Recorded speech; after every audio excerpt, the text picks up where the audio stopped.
Doctor Bhavana, naturopathy ಹಾಗೂ ಯೋಗವೇದಿ. ಆತ್ಮೀಯ ವೀಕ್ಷಕರಿಗೆ ನಮ್ಮ ಕನಕ ನಿಸರ್ಗಮನೆ ಯೂಟ್ಯೂಬ್ ಚಾನಲ್ಗೆ ಸ್ವಾಗತ. ಬ್ಲೋಟಿಂಗ್ ಸಮಸ್ಯೆ ಯಾವುದೆಲ್ಲ ಕಂಡೀಷನ್ಸ್ ಅಲ್ಲಿ ಜಾಸ್ತಿ ಇರುತ್ತೆ ಅಂತ ನಾನು ನಿಮ್ಗೆ ಈ ಸಂಚಿಕೆಯಲ್ಲಿ ತಿಳಿಸ್ಕೊಡ್ತೇನೆ. ಬ್ಲೋಟಿಂಗ್ ಎಂಬುದು ಒಂದು ಕಾಯಿಲೆ ಅಲ್ಲ, ಅದು ಒಂದು ಸಿಂಪ್ಟಮ್ಸ್ ಅಂದ್ರೆ ಒಂದು ಲಕ್ಷಣ. ಸೊ ಯಾವುದೆಲ್ಲ 3 ಕಂಡೀಷನ್ ಅಲ್ಲಿ ತುಂಬಾ ಜಾಸ್ತಿಯಾಗಿ ಬ್ಲೋಟಿಂಗ್, ಊಟ ಮಾಡಿದ ತಕ್ಷಣ ಹೊಟ್ಟೆ ಉಬ್ರ ಅನ್ಸುವಂತದ್ದು, ಗ್ಯಾಸ್ ಪಾಸ್ ಆಗುವಂತದ್ದು ಒಂದು ಲಕ್ಷಣ. ಸೊ ಯಾವ್ದೆಲ್ಲ ಕಂಡೀಷನ್ಸ್ ಅಲ್ಲಿ ಇರುತ್ತೆ ಅಂದ್ರೆ, ಮೊದಲು ಕಾನ್ಸ್ಟಿಪೇಷನ್, ಮಲಬದ್ಧತೆ ಸಮಸ್ಯೆ. ಸೊ ಮಲಬದ್ಧತೆ ಇರುವಾಗ ಜಾಸ್ತಿಯಾಗಿ ಹೊಟ್ಟೆ ಉಬ್ರ ಅನ್ಸುವಂತದ್ದು, ಹೊಟ್ಟೆ ಹಸು ಆಗಲ್ಲ, ಈ ಒಂದು ಸಿಂಪ್ಟಮ್ಸ್ ಲಕ್ಷಣಗಳಿರುತ್ತೆ.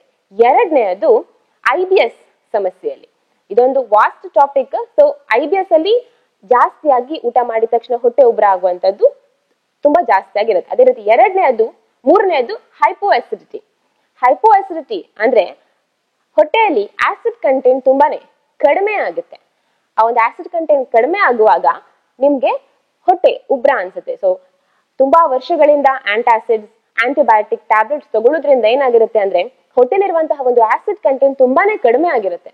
ಸೊ ಆ ಒಂದು ಸಮಸ್ಯೆಯಲ್ಲಿ ಮತ್ತೆ ಬ್ಲೋಟಿಂಗ್, ಹೊಟ್ಟೆ ಉಬ್ರ ಅನ್ಸುತ್ತೆ.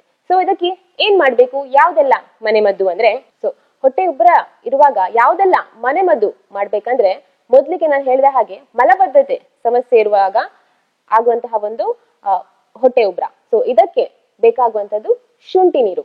ಸೊ 1 ಚಮಚ ಶುಂಠಿ ರಸವನ್ನು 1 ಗ್ಲಾಸ್ ನೀರಿಗೆ ಹಾಕಿ ಬೆಳಿಗ್ಗೆ ಖಾಲಿ ಹೊಟ್ಟೆಯಲ್ಲಿ ಉಪಯೋಗಿಸುವುದರಿಂದ ನಿಮಗೆ ಮಲಬದ್ಧತೆ ಸಮಸ್ಯೆಯಿಂದ ಹೊರಬರ್ಲಿಕ್ಕೆ ಆಗುತ್ತೆ.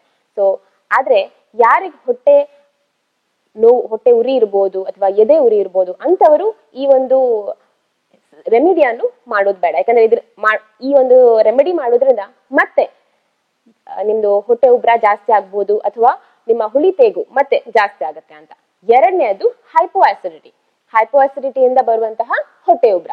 ಸೊ ನಾನು ಹೇಳ್ದ ಹಾಗೆ ಹೈಪೋ ಅಸಿಡಿಟಿಯಲ್ಲಿ ಸ್ಟಮಕ್ ಅಲ್ಲಿ ಆಸಿಡ್ ಕಂಟೆಂಟ್ ತುಂಬಾ ಕಡಿಮೆ ಇರುತ್ತೆ. ಸೊ ಡೈಜೆಷನ್, ನೀವು ತಿಂದ ಒಂದು ಆಹಾರ ಸಣ್ಣ ಕರಳಿನಿಂದ ದೊಡ್ಡ ಕರಳಿಗೆ ಹೋಗಿ ಅಲ್ಲೇ ಉಳಿದು ಬಿಡುತ್ತೆ, ಅಂದ್ರೆ ಡೈಜೆಷನ್ ಆಗಲ್ಲ. ಸೊ ಆ ಸಮಯದಲ್ಲಿ ಏನಾಗುತ್ತೆ, ಮತ್ತೆ ಕೆಟ್ಟ ಬ್ಯಾಕ್ಟೀರಿಯಾಗಳು ಗ್ಯಾಸ್ ರಿಲೀಸ್ ಮಾಡಿ ಹೊಟ್ಟೆ ಉಬ್ರ ಅನ್ಸುತ್ತೆ. ಸೊ ಇದಕ್ಕೆ ಮನೆಮದ್ದು ಯಾವ್ದಂದ್ರೆ ನಿಂಬೆ ಹಣ್ಣಿನ ಜ್ಯೂಸ್.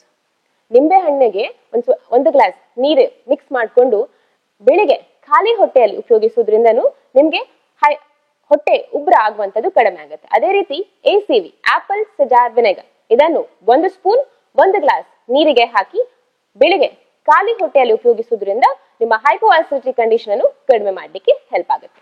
ಮೂರನೆಯದ್ದು ನಾನು ಹೇಳಿದ ಹಾಗೆ IBS, ಇರಿಟೇಬಲ್ ಬಾವಲ್ ಸಿಂಡ್ರೋಮ್. ಇದರಲ್ಲೂ ನಿಮ್ಗೆ ಹೊಟ್ಟೆ ಉಬ್ರ ತುಂಬಾ ಜಾಸ್ತಿ ಇರುತ್ತೆ. ಸೊ ಇದೊಂದು ವಾಸ್ಟ್ ಟಾಪಿಕ್.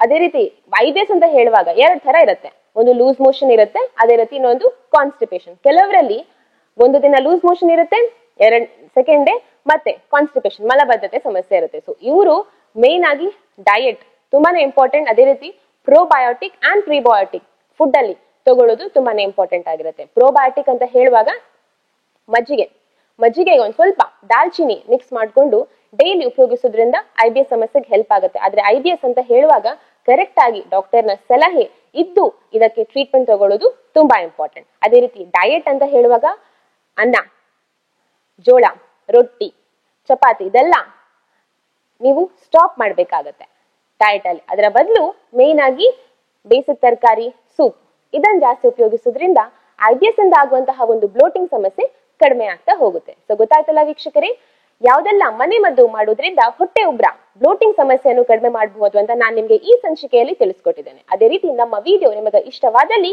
ಲೈಕ್ ಮಾಡಿ, ನಿಮ್ಮ ಫ್ರೆಂಡ್ಸ್ ಜೊತೆ ಶೇರ್ ಮಾಡಿ. ಧನ್ಯವಾದ.